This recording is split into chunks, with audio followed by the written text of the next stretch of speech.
heat transfer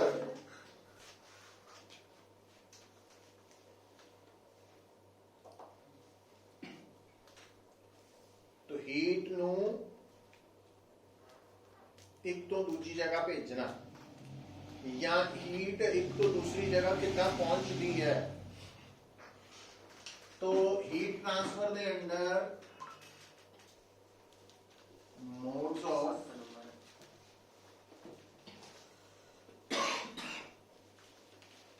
heat transfer के तरीके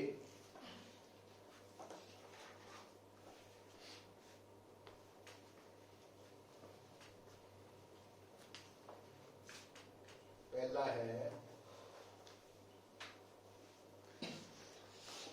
conduction,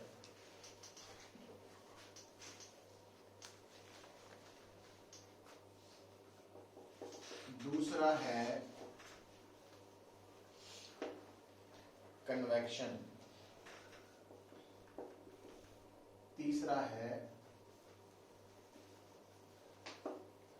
radiation.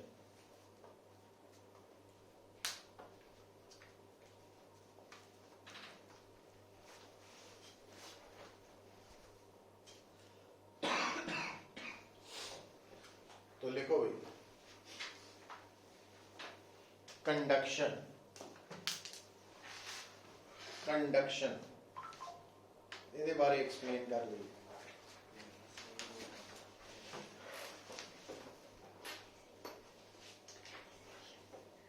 In this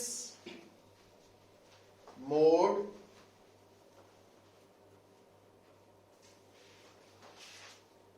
heat is transferred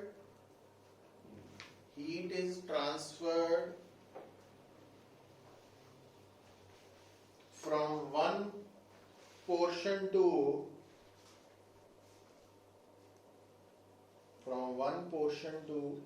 another portion of the system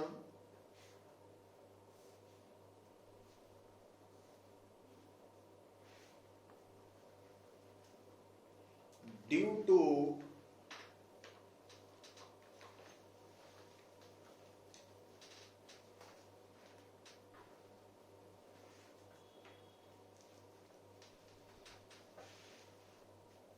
vibrations of the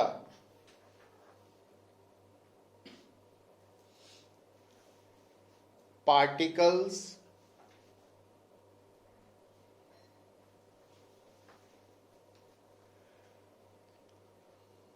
about their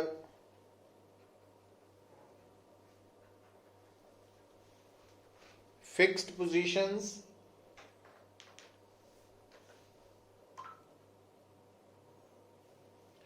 without any transportation of matter, without any transportation of matter.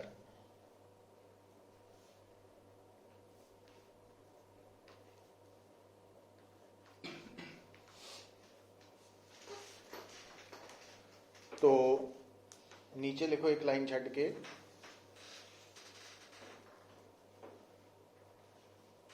in solids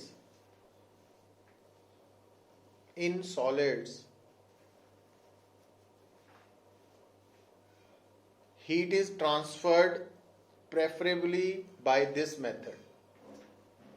In solids heat is transferred preferably by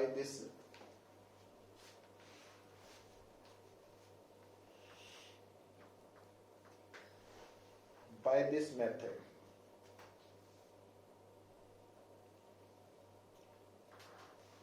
दूसरा लिखो convection.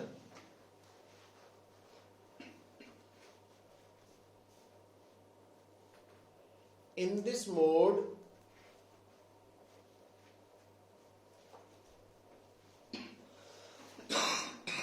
heat is transferred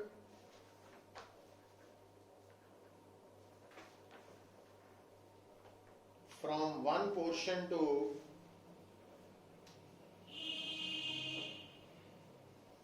another portion of the medium या system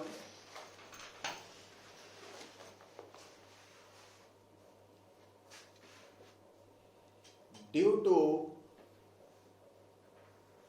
actual transportation of matter.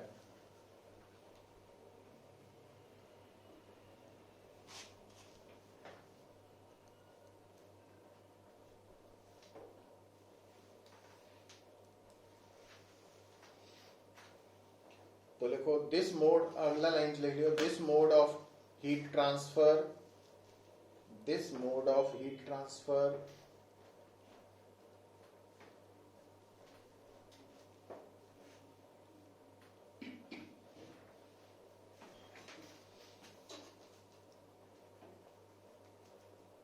is favorable in liquids and gases.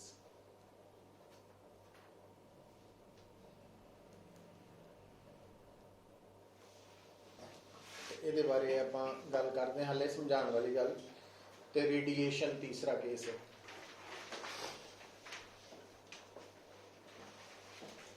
In this mode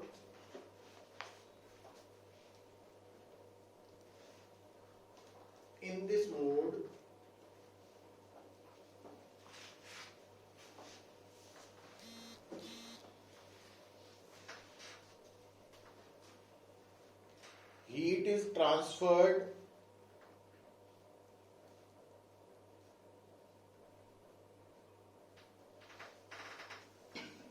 at the speed of light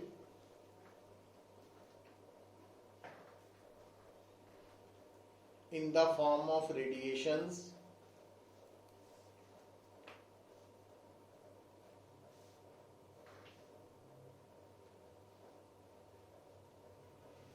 from one portion to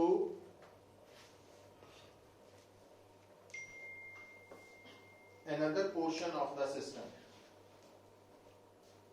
One portion to another portion of the system.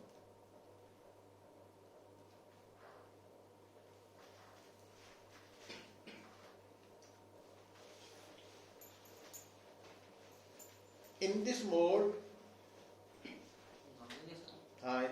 in this mode,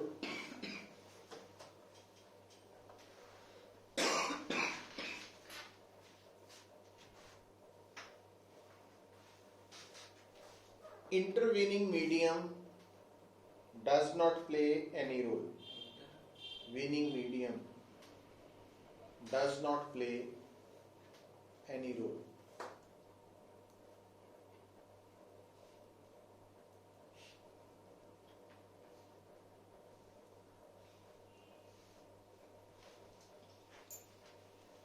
देखो पुत्र हुण ये जिहड़ा concept है heat transfer दा, तो इहदे च जिहड़ी गल आपां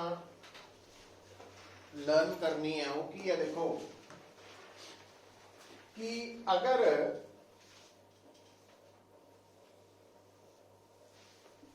आ एक पर्टिकुलर प्लेस है, मैं एक रूम सिलेक्ट कर लेना, ठीक है। हुण ये जिहड़ा रूम है ਇਹਦੇ ਅੰਦਰ ਅਸੀਂ ਕੀ ਕਰਦੇ ਆ, डिफरेंट थर्मामीटर्स अलग अलग जगह पे सारे थर्मामीटर्स लगा दे, ठीक। हुण तुसीं की कीता, एक कॉर्नर ते हीटर स्विच ऑन करता। ਜਦੋਂ ਤੁਸੀਂ ਹੀਟਰ ਸਵਿਚ ਔਨ ਕੀਤਾ ਤਾਂ ਤੁਸੀਂ ਕੀ ਦੇਖੋਗੇ ਸਟਾਰਟਿੰਗ 'ਚ ਕਿ ਆ ਜਿੰਨੇ ਵੀ ਥਰਮਾਮੀਟਰਸ ਹੈ तो ਇਹਨਾਂ ਦਾ ਟੈਂਪਰੇਚਰ ਟਾਈਮ ਦੇ ਨਾਲ ਇਨਕਰੀਜ਼ ਹੋਣਾ ਸ਼ੁਰੂ ਹੋ ਜਾਏਗਾ, है ना। ਹੁਣ ਇਹਦਾ मतलब ਇਹ ਹੈ कि इस हीटर तो अलग अलग जगह पे की पहुंच रही है हीट, जिहड़ी कि उस जगह का टेंपरेचर बता रही है। हुण ये हीट ਪਹੁੰਚੀ ਕਿੱਦਾਂ ਉੱਥੇ ਤੱਕ, ਹੀਟ ਟ੍ਰਾਂਸਫਰ ਦਾ ਤਰੀਕਾ ਕੀ ਹੈ, ਮੋਡ ਕੀ ਹੈ ਨਾ। ਤੋ ਉਹ ਤਿੰਨ ਤਰ੍ਹਾਂ ਨਾਲ ਪਹੁੰਚ ਸਕਦੀ ਹੈ। ਅਸੀਂ ਕਿਹਾ ਕੰਡਕਸ਼ਨ, ਕਨਵੈਕਸ਼ਨ ਤੇ ਰੇਡੀਏਸ਼ਨ। ਵੀ ਜਿਸ ਤਰ੍ਹਾਂ ਇੱਕ ਬੰਦਾ ਇੱਥੋਂ ਮੰਨ ਲਓ ਦਿੱਲੀ ਜਾਣਾ, ਬਾਈ ਟ੍ਰੇਨ ਵੀ ਜਾ ਸਕਦਾ, ਮੋਡ ਆਫ ਟਰਾਂਸਪੋਰਟੇਸ਼ਨ, ਬਾਈ ਬੱਸ ਵੀ ਜਾ ਸਕਦਾ, ਪੈਦਲ ਵੀ ਜਾ ਸਕਦਾ, ਬਾਈ एयर भी जा सकता। तो अलग अलग तरीके है। तो उदा ही हीट के एक तो दूसरी जगह पहुंचने के तीन अलग अलग तरीके है। उन्होंने नाम की लिखे आप, कंडक्शन, कन्वैक्शन ते रेडिएशन। हुण ये तीनों तरीकों दे विचों फर्क की है। तो अगर आप इस गल नूं समझना वा तो इहदे लई सब तो वधिया एग्जाम्पल साडे लई की होएगी या हो सकती है कि मान लो कि जिस तरह आम तौर पे ट्रेडिशन है भाई कोई ना कोई गुरु जी शहर च तुरे हुंदे आ प्रवचन करन लई, है ना। ते संगतां नूं सही गल तो ज़्यादा प्रसाद नाल प्यार हुंदा भी प्रसाद मिलना, है ना। रश बहुत हुंदा। हुण जदों प्रवचन खत्म होए आ तां प्रसाद वंडना। ਹੁਣ ਪ੍ਰਸ਼ਾਦ ਵੰਡਣ ਦੇ ਤਿੰਨ ਤਰੀਕੇ ਆਪਾਂ ਤਿੰਨੋਂ ਮੈਥਡ ਨਾਲ ਜੋੜ ਸਕਦੇ ਹਾਂ। ਪਹਿਲਾ ਤਰੀਕਾ ਕੰਡਕਸ਼ਨ ਦਾ, ਉਹ ਕੀ ਹੋਏਗਾ, ਉਹਦੇ 'ਚ ਲਾਈਨ ਲਗਾ ਦਿੱਤੀ ਗਈ ਤੇ ਲਾਈਨ 'ਚ ਲਗਾਉਣ ਤੋਂ ਬਾਅਦ ਇਹ ਇਨਸਟਰਕਸ਼ਨ ਮਿਲ ਗਈ ਵੀ ਹਿੱਲਣਾ ਨਹੀਂ ਕਿਸੇ ਨੇ, ਆਪਣੀ ਆਪਣੀ ਜਗ੍ਹਾ ਖੜੇ ਰਹਿਣਾ। ਤਾਂ ਪਹਿਲੇ ਬੰਦੇ ਨੂੰ ਜਦੋਂ ਪ੍ਰਸ਼ਾਦ ਦਿੱਤਾ ਹੈ ਨਾ, तो नाल ही कहता भी तेनू प्रसाद देता, तू पिछे तोरी जाना इन्हें। मैनू प्रसाद मिलिया, पिछले नू मिलिया, अगे नू। इदा की होया, प्रसाद लास्ट तक वंड हो जाना, सारियां नू मिल जाना। पर किसी ने अपनी जगह नहीं छड्डी नहीं, उत्थे दा उत्थे ही खड़ा वा, प्रसाद लिया तो अगे अगे भेजी जा रहा। तो उहदे नाल की होया, थोड़ी देर बाद सारियां नू मिल गया। ये है किसी ने जेब में पा लिया।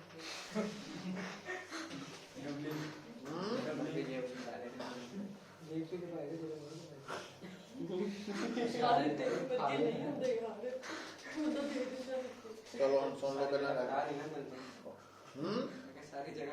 सुन लो हुण प्रसाद ये जिहड़ा वंडिया गया, इहदे विच प्रसाद तां जिथे जिथे पहुंचना सी पहुंच गया, पर जिन्हां ने पहुंचाना सीगा वो अपनी अपनी हाँ। तो जे तां इस मैथड नाल हीट अगे वधी है तो उन्होंने कहने आ हीट ट्रांसफर बाय कंडक्शन। दूसरा भी हुण वो दूसरा मैथड हो सकता भी जिहड़ी लाइन लगी सी उहदे च की कही जाना भी जिहनूं प्रसाद मिलिया उन्हें लाइन चों बाहर निकल जाना, साइड ते हो जा। तो जिहड़ा उस तो पिछे खड़ा सी उन्हें एक स्टैप अगे आ जाना। हुण इहदे च की हो रहा, सारियां नूं प्रसाद तां मिलूगा पर नाल मैटर भी अपनी जगह चेंज कर गया। ये मैथड है कन्वैक्शन, ठीक है। तो हुण तीसरा मैथड है रेडिएशन।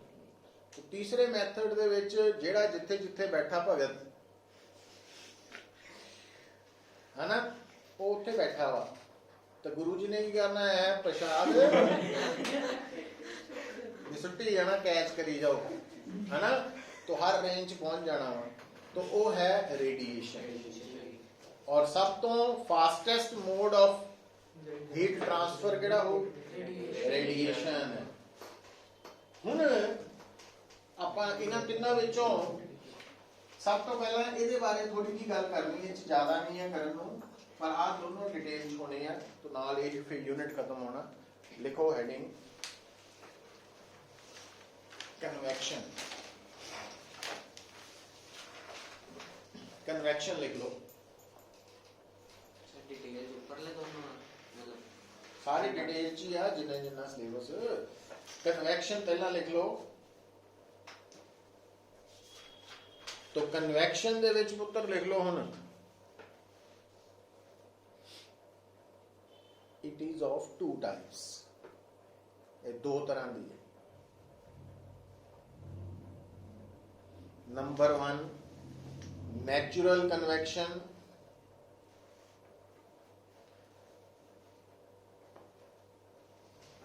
ते number 2 forced convection.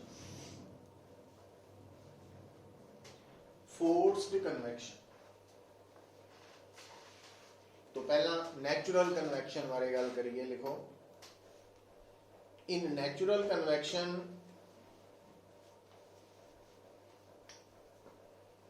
gravity plays an important role. In natural convection, gravity plays an important role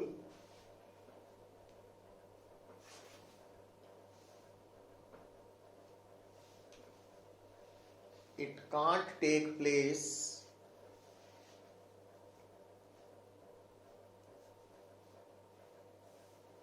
in gravity free region,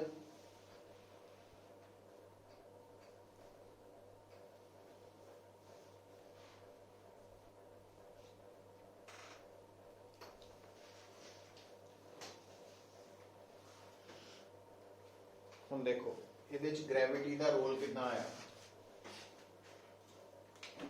सुनो मित्रों,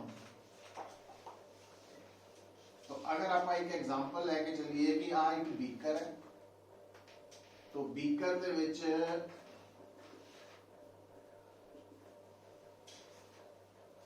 आ पाता लिक्विड, ते लिक्विड नूं असीं हीट करना शुरू किया। हुण इधर देखो, सब तो पहला हीट किथे पहुंचेगी, लोअर पोर्शन च, है ना, क्योंकि ये बिल्कुल हीट के नाल डायरेक्ट कांटेक्ट। जितना ही इस पोर्शन च हीट पहुंची, की होना, इन्हें गर्म हो जाना। और आप पढ़ के आए हैं गर्म होने दे नाल चीज़ां की करदियां, एक्सपैंड। और एक्सपैंड करने का मतलब है उन्हां दी डेंसिटी घटदी है, डिक्रीज होती है। और डेंसिटी डिक्रीज होने का मतलब चीज हल्की हो गई। हल्की चीज ऊपर नूं जाती है, भारी चीज। तो जदों इहदी डेंसिटी घट गई, कित्थों घटी, हीट एब्जॉर्ब करने तो बाद, तो ये हल्की होके ऊपर चला गया और ये अपनी जगह खाली कर गई। तो खाली जगह नूं लैण लई कौन आ गया, उपरों जिहड़ा ठंडा लिक्विड है वो आ गया, तो उन्होंने हीट मिलनी है। इसका मतलब हौली देर, थोड़ी देर बाद ये पूरा लिक्विड की हो जाना गर्म। मतलब जिन्होंने प्रसाद मिल गया उन्हें जगह छड्ड के चला गया, दूसरा उसकी जगह लैन आ गया। तो इस तरीके नाल ये कन्वैक्शन प्रोसैस नाल पूरा गर्म हो जाना। तो इहदे विच जिहड़ी हल्की भारी चीज है, हल्की ऊपर नूं जांदी है, ये ग्रेविटी की प्रेजेंस च हुंदा ड्यू टू बॉइंट फोर्स। तो जे ग्रेविटी नहीं है ना, मतलब अगर आप इस कंटेनर च पानी नूं पा के हीट कर रहे हैं अर्थ दे ऊपर, अलग इशू है। पर यही सारा सैटअप असीं लै गए आर्टिफिशियल सैटेलाइट च, जिथे ग्रेविटी है नहीं। तो उत्थे की होना फिर भी आ जिहड़ा पोर्शन है इनू हीट मिल जानी है, इन्हें एक्सपैंड भी करना, पर इन्हें ऊपर नहीं जा पाना। क्यों नहीं जा पाना, क्योंकि बॉइंट फोर्स नहीं होनी, स्मॉल जी जीरो है, और इन्हें उत्थे टिकिया रहना। इसका मतलब फिर सैटेलाइट च इस लिक्विड नूं असीं बाई कन्वैक्शन गर्म हाँ की होना वा कि हौली हौली हीट ट्रांसफर हो जानी है। तो बाई कंडक्शन है, बड़ी देर तो बाद जाके लिक्विड ने गर्म होना। बट अर्थ के ऊपर यही लिक्विड जल्दी गर्म क्यों हो रहा, कंडक्शन दे नालों कन्वैक्शन ने रोल प्ले किया जा। तो कन्वैक्शन हमेशा किहड़ी प्रेजेंस च हुंदी है, ग्रेविटी की प्रेजेंस च हुंदी है। अच्छा हुण लिखो,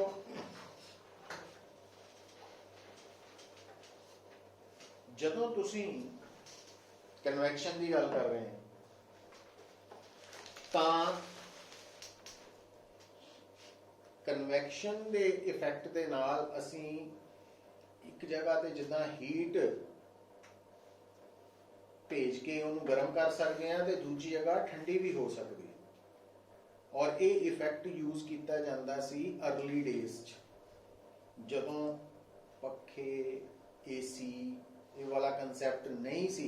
ਅੱਜ ਤੋਂ ਬਹੁਤ ਪਿੱਛੇ ਚਲਾ ਜਾਈਏ ਤਾਂ ਜਿਹੜੇ 100 ਸਾਲ 150 ਸਾਲ ਪੁਰਾਣੇ ਮਕਾਨ ਹੈ, ਜੇ ਉਹ ਸਰਵਾਈਵ ਕਰ ਰਹੇ ਆ ਤਾਂ ਉਹਨਾਂ ਦੇ ਘਰਾਂ ਦੀਆਂ ਛੱਤਾਂ ਜਿਹੜੀਆਂ ਵਾ ਉਹ ਜਿੱਦਾਂ ਅੱਜ ਕੱਲ੍ਹ ਤਾਂ 8 10 9 ਫੁੱਟ ਦੀ ਛੱਤ ਪਾਈ ਹੈ ਨਾ, ਉਹ 14 15 ਫੁੱਟ ਉੱਚੇ ਕਮਰੇ ਹੁੰਦੇ ਸੀ।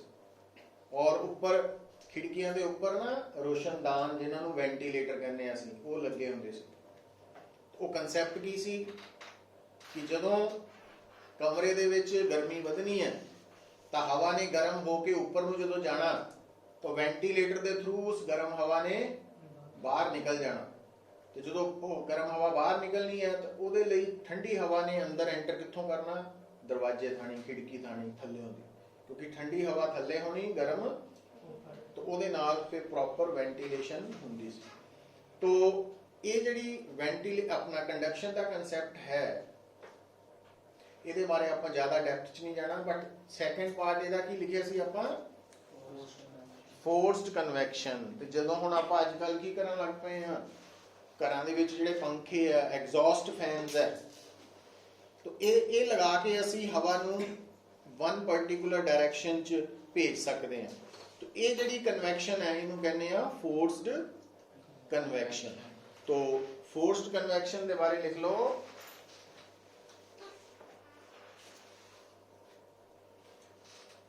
This convection is achieved by using exhaust fans,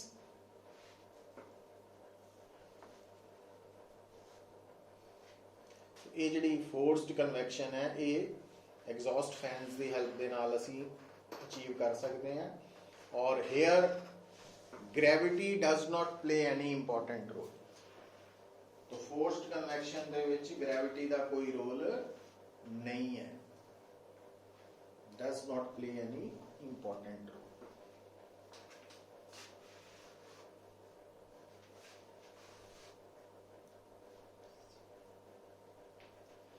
तो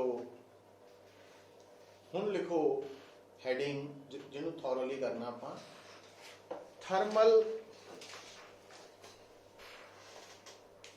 कंडक्टिविटी। थर्मल कंडक्टिविटी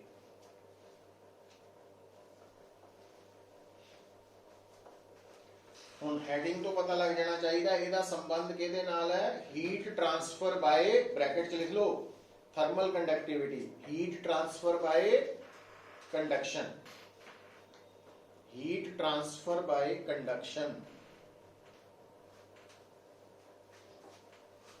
तो देखो भाई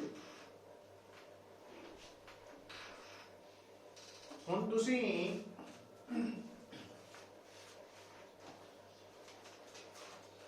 एक एक्सपेरिमेंट कर सकते हैं।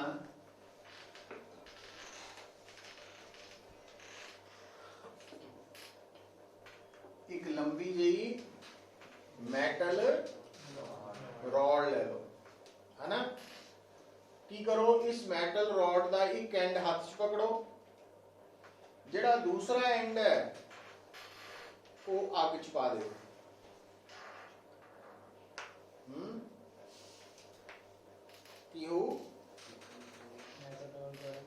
मैटल रॉड, लोहे की रॉड लैके ओदा एक एंड हाथ च पकड़ लिया, लंबी है काफी, दूसरा एंड की करता अग च पा।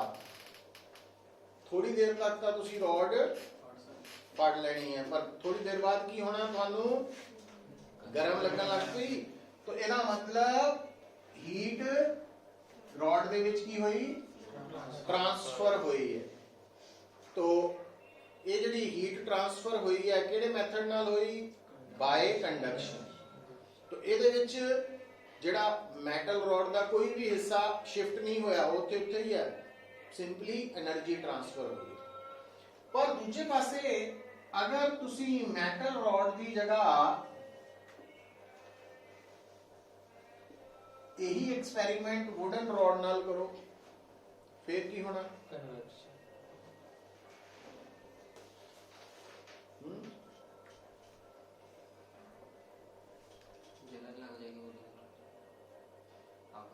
अग लग जानी।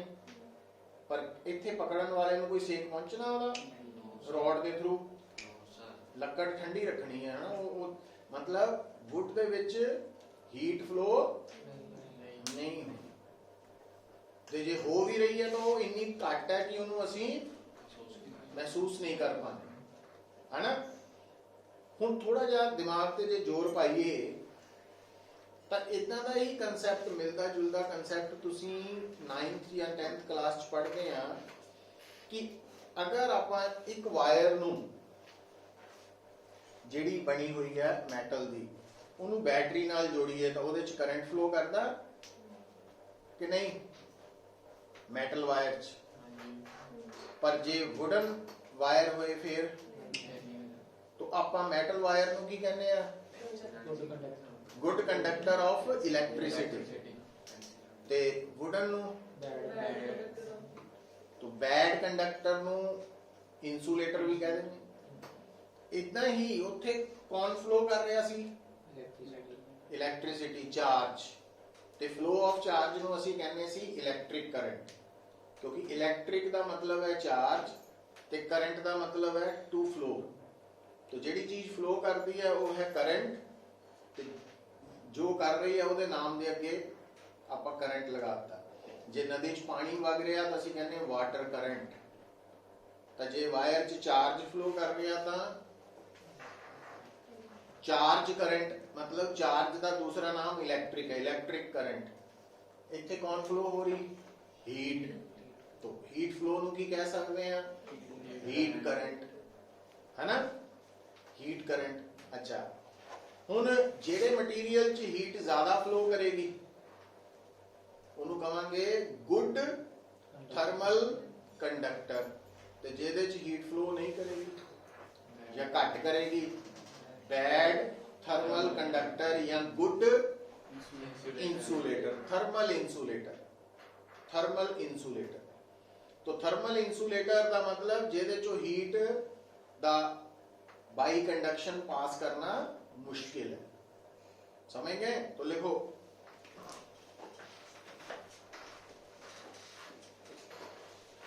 थर्मल कंडक्टिविटी का बारे लिख के आप नोट करके लिख लेना पहला दोज मटीरियल्स है थर्मल कंडक्टिविटी हाँ हाँ ਉਹਦੇ ਅੰਡਰ ਨੋਟ ਕਰ ਲਓ those materials through which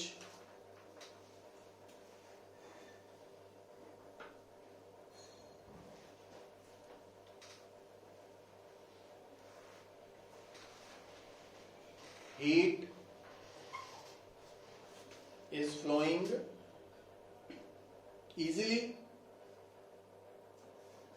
by conduction are called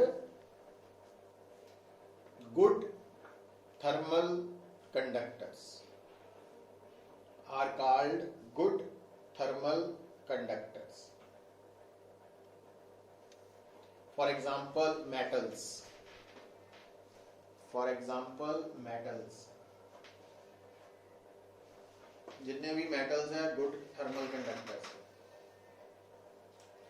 फिर लिखो those materials through which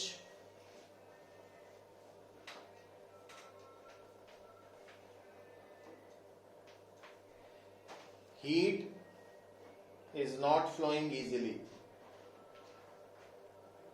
by conduction are called bad thermal conductors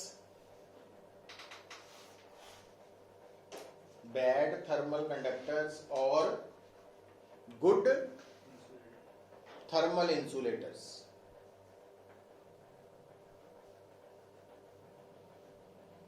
For example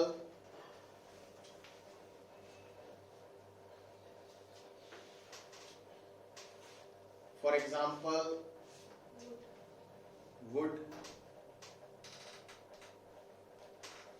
rubber,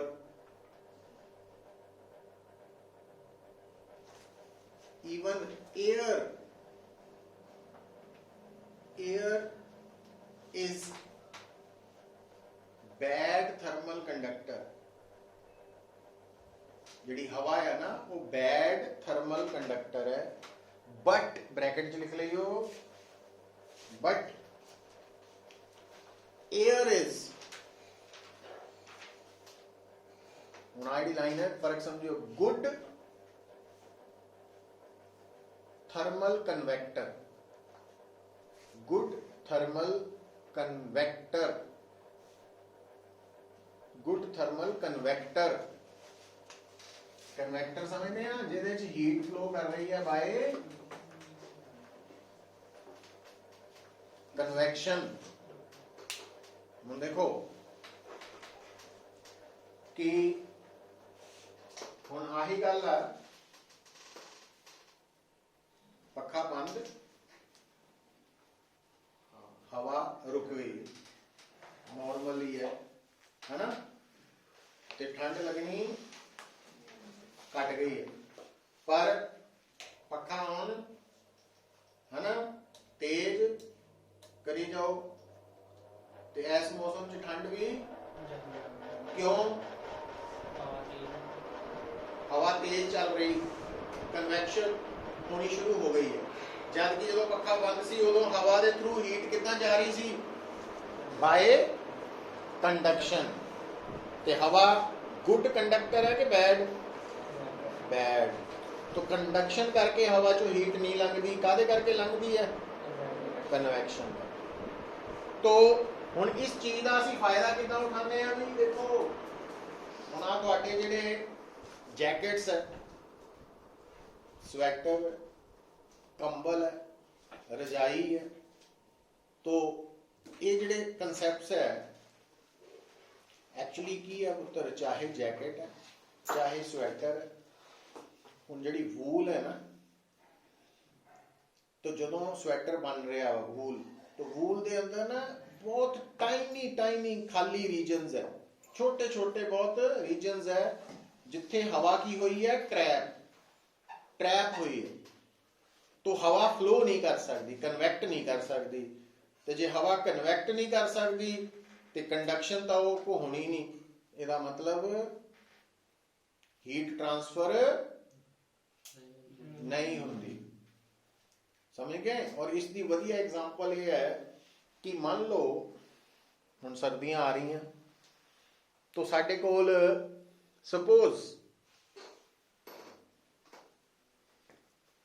5 inch का, 5 इंच का बहुत ज़्यादा हो गया, 5 सेंटीमीटर का, 5 सेंटीमीटर मोटा एक कंबल है ना, 5 सेंटीमीटर एक मोटा कंबल है, 4 कर लो, 4 सेंटीमीटर मोटा कंबल है। दूजे पासे साडे कोल 2-2 सेंटीमीटर मोटे 2 कंबल है, जे दोनों नूं जोड़ लईए तो वो भी 4 ही बन गए मोटा, पर वो जिहड़े 2 जोड़े कंबल है ना 2-2 सेंटीमीटर वाले, जो उन्होंने जोड़ लीए तो वो ज़्यादा निगे लगणगे किहदे मुकाबले, क्यों, क्योंकि जो एक कंबल के उपर दूजा कंबल इदा लेयर बननी है तो विच हवा की लेयर भी ट्रैप हो जाना है, तो उहदे नाल ठंड लगनी घट जानी है, क्योंकि हवा की दसिया बैड कंडक्टर है। समझ गया, नींद आन लग पई है कंबल दा सुन। हुण यही कंसैप्ट है, देखो जदों तुसी बर्फ का एक टुकड़ा वा उन्होंने खुले च ओपन च रख दो, वो जल्दी पिघल जाना, पर जेडे बर्फ बेचण वाले हुंदे आ वो की करते, बर्फ के टुकड़े नूं बोरी च, हुण बोरी का मतलब की है, उस हवा ट्रैप हुई है, तो उन्हें हीट ट्रांसफर होनी घटा देनी है, रोक देनी है, जिस करके ज़्यादा देर तक।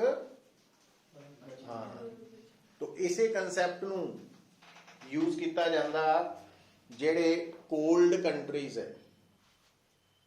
हुण वो की करते हैं जिथे बहुत ज़्यादा ठंड पैंदी, टैंपरेचर माइनस च पहुँच जाता, उत्थे जिहड़ी दीवार है वो सिंगल की बजाय डबल हुंदी है और विच थोड़ा गैप रखा जाता, मतलब जिदा अपने तो ਮੋਟੀ ਦੀਵਾਰ ਬਣਾਉਂਦੇ ਆ, ਇੱਟਾਂ ਨਾਲ ਨਾਲ ਜੋੜ ਦਿੰਦੇ ਆ ਨਾ, ਉਹ ਕੀ ਕਰਦੇ ਆ ਕਿ ਇੱਕ ਦੀਵਾਰ ਬਣਾ ਕੇ ਵਿੱਚ ਥੋੜਾ ਜਿਹਾ ਗੈਪ ਛੱਡ ਕੇ ਦੂਸਰੀ ਦੀਵਾਰ ਉਹਦੇ ਪੈਰਲਲ ਚੱਕ ਦਿੰਦੇ। तो ਜਿਹੜੀ ਖਾਲੀ ਜਗ੍ਹਾ ਛੱਡੀ ਉਹ ਚ ਕੀ ਟ੍ਰੈਪ ਹੋ ਗਈ ਹੈ, तो हीट ट्रांसफर होना घट जाता है। तो और इदा ही खिड़कियां का भी उत्थे यही हाल है। हुण आपां इत्थे खिड़की लगाने आ, एक हिस्सा हुंदा कच वाला, दूसरा जाली वाला, क्योंकि रिक्वायरमेंट इदां दी, पर उत्थे दोनों ही कच वाले है। तो वो दोनों खिड़कियां कच वालियां विच की भर गई, ट्रैप हो गई, तो हीट ट्रांसफर होना घट गया। तो ये सारा कुछ काहदे ते बेस्ड है, कंडक्शन वाले कंसैप्ट ते। इहदे आंसर लुके पता लगा की लगा? कंडक्शन कंसेप्ट ਨਾਲ कंडक्शन वाले कंसेप्ट बेस है, बेस्ड है। तो हुण देखो, हुण 9th या 10th क्लास ਜਦੋਂ ਵੀ ਤੁਸੀਂ ਪੜ੍ਹਦੇ ਆ ਇਲੈਕਟ੍ਰੀਕਲ ਕੰਸੈਪਟ ਨੂੰ, ਉੱਥੇ ਇੱਕ ਟਰਮ ਆਂਦੀ ਹੈ ਰੈਜ਼ਿਸਟੈਂਸ। ਕਿਹਦੇ ਬਰਾਬਰ? ਹੁਣ ਆ ਦੇਖਿਓ, ਅਗਰ ਤੁਹਾਡੇ ਕੋਲ ਆ ਦੇਖੋ ਪੁੱਤਰ, ਹੁਣੀ ਗੱਲ ਸਮਝ ਆਈ ਨਹੀਂ ਸਾਰੀ, ਇਹਨੂੰ ਪਕੜੋ ਗੱਲ ਨੂੰ। ਅਗਰ ਤੁਹਾਨੂੰ ਕੋਈ ਕਹੇ ਆ ਵਾਇਰ ਹੈ, इस वायर की लेंथ है L, इस वायर का एरिया ऑफ क्रॉस सेक्शन है A, इस वायर की रेजिस्टिविटी है रो। तो अगर वायर की लेंथ है L, area of cross section है, तू पुत्र बाहर चल, आ पानी की लोड़ तेन ज्यादा,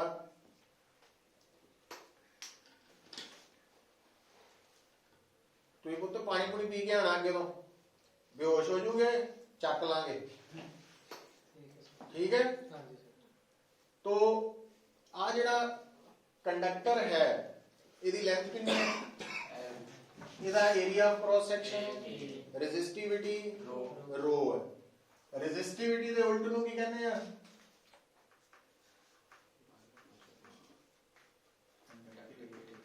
कंडक्टिविटी।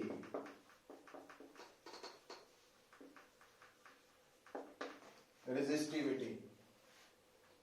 तो हुण इहदी रेजिस्टेंस किहदे बराबर लिखांगे,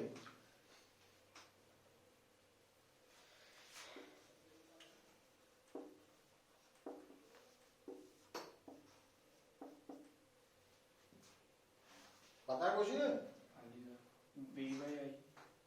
BY दो गल्लां अलग है। जिहड़ी इंफॉर्मेशन मैं दसी है वो है एक वायर है, किहड़ी शेप च, ਉਹਦੀ ਲੈਂਥ ਕਿੰਨੀ, area of cross section, resistivity, तो ਉਹਦੀ रेजिस्टेंस होनी है रो L/A।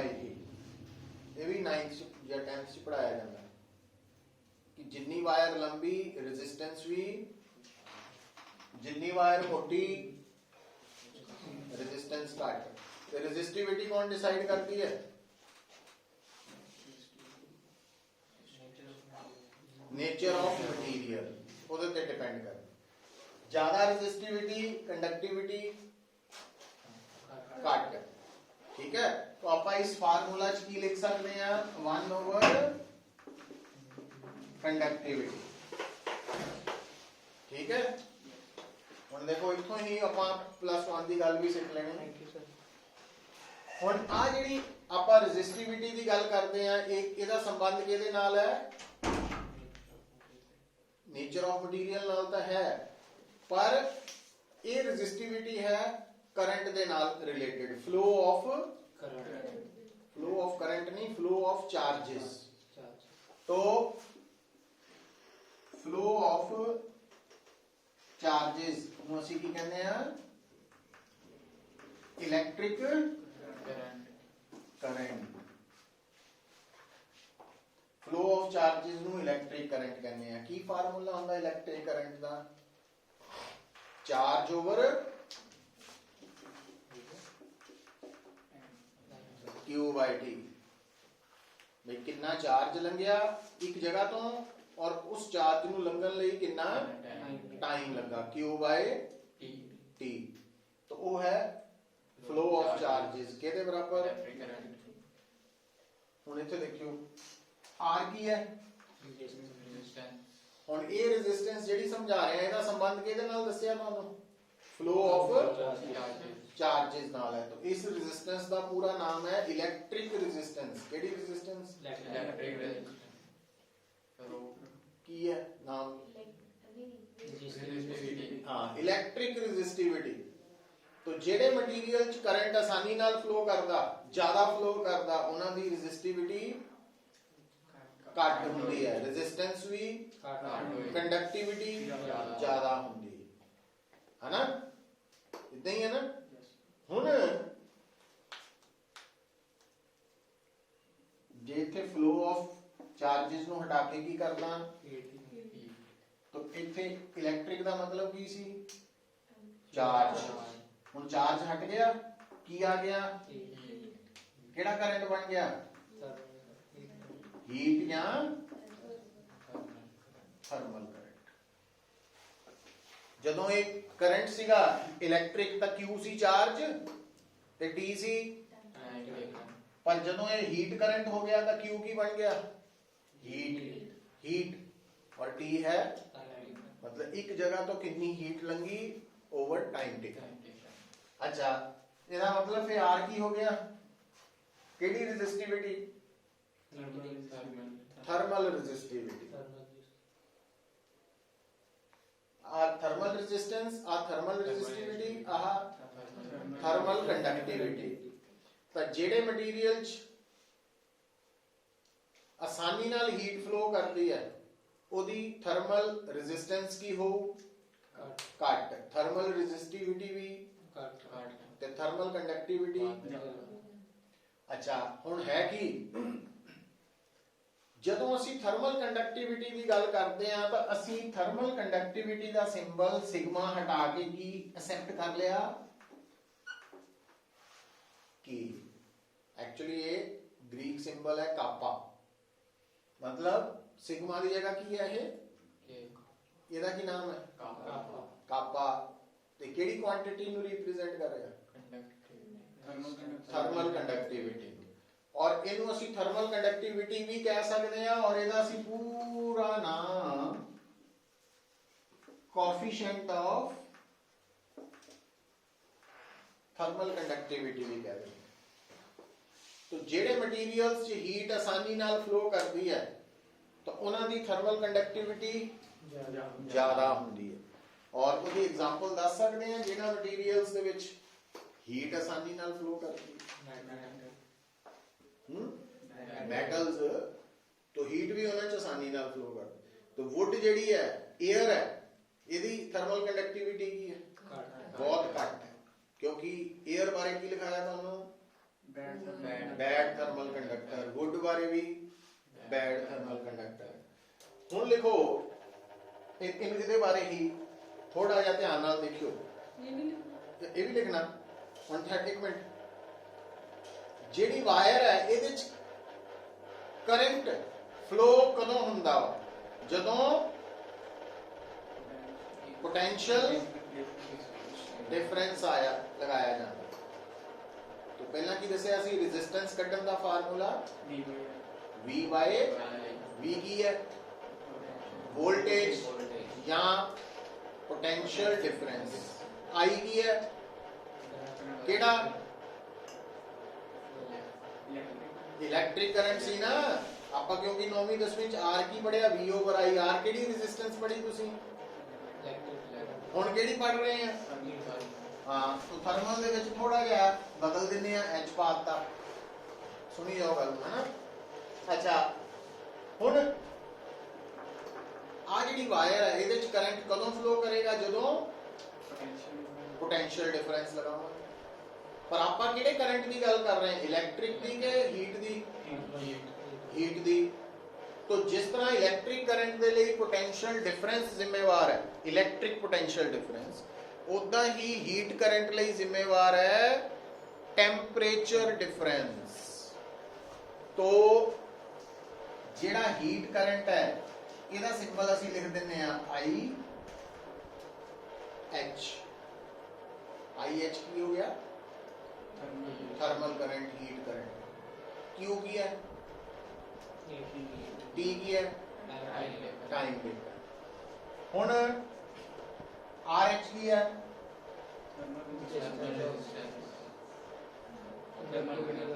पूरा नाम, एल की है केदी वायर कह लो, या जिस मटीरियल च हीट फ्लो कर रही है लेंथ ए की है उसका। और ये हीट कदों फ्लो करनी है, जदों टेंपरेचर डिफरेंस होएगा। तो आ देखो हुन जिहड़ा आ मैं डायग्राम च की शो करता, हीट करंट। हीट हमेशा हायर टेंपरेचर टू, ਇਹਦਾ मतलब इस एंड का टेंपरेचर ज्यादा वा, इसका घट है। मान लो ਇਹਦਾ टेंपरेचर है T, तो अंडरस्टूड है ਇਹਦਾ टेंपरेचर T तो कितना भी ज्यादा हो, कितना ज्यादा, डेल्टा टी की हो गया दोनों दे विच टेंपरेचर डिफरेंस। रेजिस्टेंस की बोली सी V ओवर, पर ये रेजिस्टेंस की सोच के बोली सी भी ये 10वीं वाली रेजिस्टेंस है, इलेक्ट्रिक रेजिस्टेंस। तो V की सी वोल्टेज, या हुन आपां किहड़ी रेजिस्टेंस की गल कर रहे हैं, ਇਹਦੇ ਲਈ कौन जिम्मेवार है, ਤੇ नीचे हीट करंट। समझ गए? अच्छा ਹੁਣ ਮੋਡੀਫਾਈ ਜਿੰਦਾ ਮਰਜ਼ੀ ਕਰੀਓ।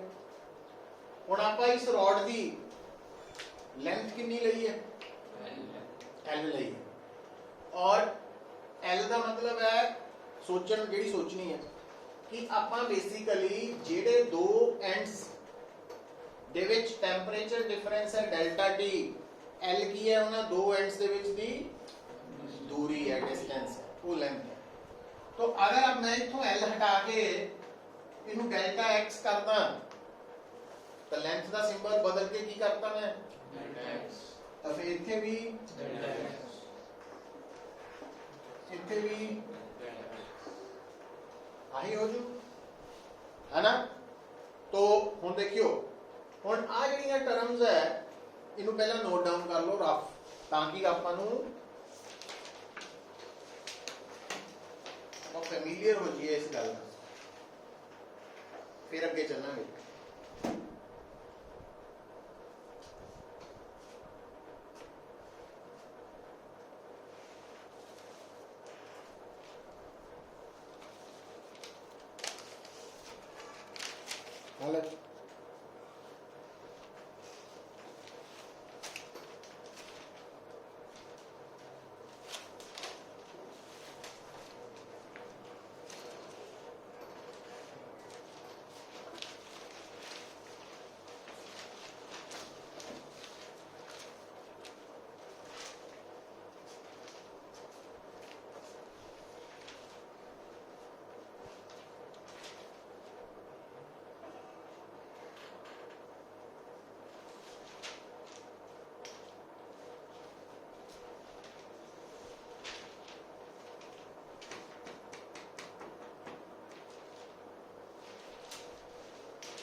देखो बच्चों ये सारा रफ नोट कर लियो, फिर इकट्ठा करके आप डिस्कस करते हैं। मैडम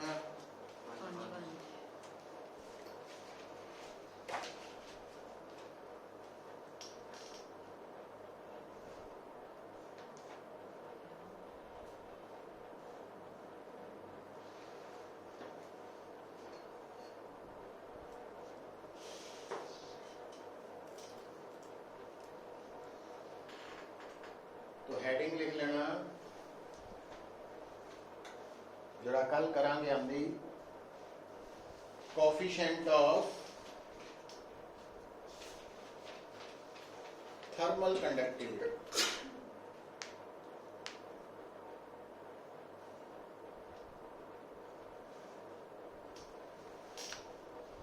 तो फ्लो ऑफ हीट का मतलब है हीट करंट। तो इन्हों पूरी तरह ना लिख सकते हैं rate of flow of heat. Rate of flow of heat का सिंबल की है भी IH ते IH की जगह की लिख सकते हैं आप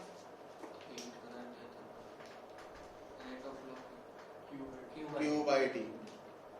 तो IH भी लिख सकते हैं या Q by T भी लिख सकते हैं।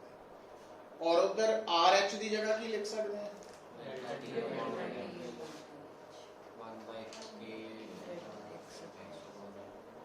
है ना। तो अगर तुसी घर बैठे RH की वैल्यू आ वाली जी RH की वैल्यू आ इतने पुट करो और IH की जगह ते इतने पुट कर लो तो थोड़े को फार्मूला तैयार हो जाएगा। पर वो आप कल ही करेंगे ठीक है। तो उतों इंपॉर्टेंट पार्ट शुरू होना जो न्यूमेरिकल